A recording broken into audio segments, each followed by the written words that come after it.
नमस्कार।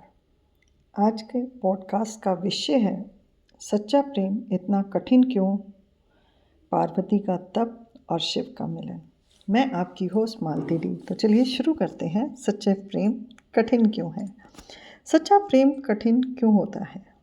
क्यों हर गहरा रिश्ता परीक्षा से गुजरता है?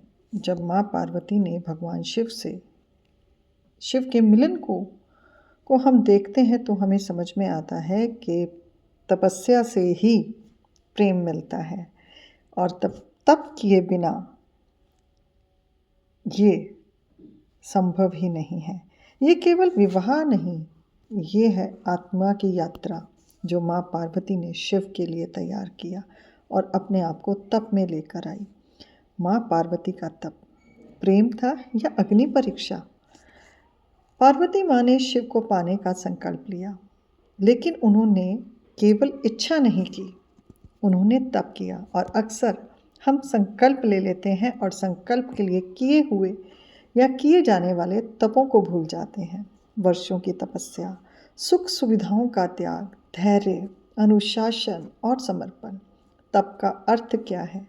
स्वयं को नियंत्रित करना, इच्छाओं को शुद्ध रखना, लक्ष्य के प्रति अडिग रहना। सच्चा प्रेम पाने से नहीं, स्वयं को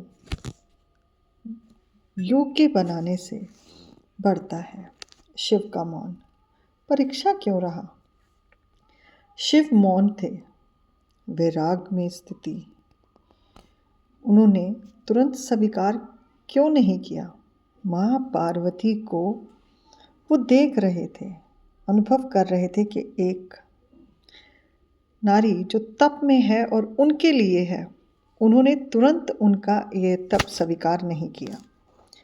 क्योंकि सच्चा प्रेम क्षणिक आकर्षण नहीं होता, वह आत्मिक संतुलन होता। संतुलन चाहता है। जब तक हम भीतर से स्थिर नहीं होते, दिव्य मिलन संभव नहीं। सच्चा प्रेम कैसा होता है? सच्चा प्रेम धैर्यवान होता है, स्वार्थी नहीं होता, आत्मबल से भरा होता है, समय की परीक्षा सहता है। यह केवल मुझसे नहीं कहता, यह कहता है मैं तैयार हूँ। कई बार हम प्रेम को पाने के लिए मुझसे नहीं होगा, मैं नहीं कर सकती, हम इन छोटे छोटे शब्दों का उपयोग करके उस पवित्र प्रेम को जो हमारे आत्मा का बंधन होता है, उस तक की तप को छोड़ देते हैं। जीवन के अंदर आज हर इंसान एक सच्चे प्रेम को खोज रहा है, जिसे अनुभव हो कि वो कहीं ना कहीं उसकी आत्मा का ही एक अंश बन जाए या उसका खोया हुआ एक सोल पार्ट उसको मिल जाए।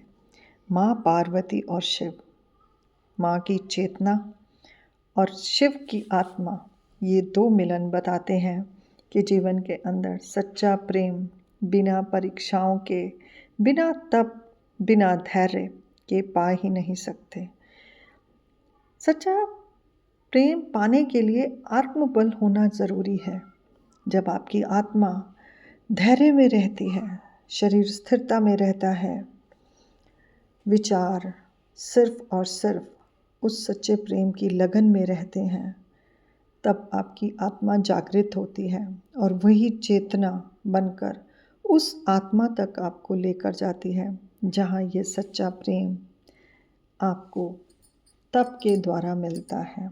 जब आप तप में जाते हैं, तब संन्यास होना नहीं है।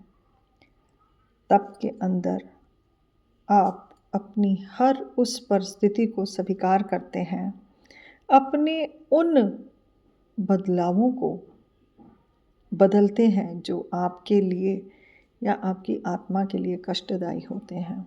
जैसे अहंकार को पिघला देना। सच्चा प्रेम अहंकार को पिघला देता है, वो मैं को खत्म कर देता है। वो स्थिर एक बीज होता है जो आपके धरातल पर उगता है। सच्चा प्रेम कठिन परीक्षाओं से गुजरता है, अक्सर आज के समय में जो हम देख रहे हैं, प्रेम ना तो सच्चा है और ना ही पवित्र है। सच्चा प्रेम अग्नि परीक्षाओं से गुजरता है। वो स्वयं की परीक्षाएं होती हैं। अग्नि पर चलना यानी कि स्वयं को बदलना, दूसरे के लिए अपने आप को संपूर्ण समर्पित कर देना। जब हम स्वयं को समर्पित करते हैं तब परीक्षाएं शुरू होती हैं उस प्रेम की, जिस प्रेम को पाने के लिए आप तप कर रहे होते हैं। समझना और कहना और अनुभव करना, यही प्रेम की परिभाषा है। और सच्चा प्रेम आपको भीतर से बदल देता है। सच्चा प्रेम इच्छाओं से रहित होता है, जहाँ वह सिर्फ प्रेमी को पाने के लिए अपने आप को समर्पित कर देता है। आज हम प्रेम में जल्दबाजी चाहते हैं, पर खुद को बदलना नहीं चाहते। हम चाहते हैं कोई हमें समझे, पर क्या हमने खुद को समझा कभी? दिव्य प्रेम मांगने से पहले योग्यता को बनाना पड़ता है। जब आत्मा परिपक्व होती है तभी सच्चा मिलन होता है। पार्वती का तप हमें सिखाता है प्रेम कमजोरी नहीं है। सबसे बड़ी आध्यात्मिक शक्ति प्रेम है। सच्चा प्रेम अग्नि परीक्षा से गुजरता है और तप से और भी पवित्र हो जाता है। यदि आप भी अपने जीवन में सच्चे प्रेम को तलाश रहे हैं तो शिव पार्वती के इस पॉडकास्ट की सीरीज़ को ज़रूर सुनें, क्योंकि ये कहीं ना कहीं आपको आपके सच्चे प्रेम तक जाने में सहायता करेगी और वही आपका जो सोलमेट होगा उस तक आपकी आत्मा को पहुंचाने में आपकी चेतना को जागृत करेगी। देखते रहें ये पॉडकास्ट। अच्छा लगा हो तो लाइक, शेयर, कमेंट ज़रूर करें, क्योंकि आपका एक भी सहयोग मुझे प्रेरणा देता है उस पवित्र प्रेम तक पहुंचने, उस साधना को करने का जो हम सब जीवन में चाहते हैं और जन्म बीत जाते हैं एक सच्ची आत्मा के साथ अपना संबंध जोड़ने में। धन्यवाद। अगली वीडियो में फिर मिलती हूँ।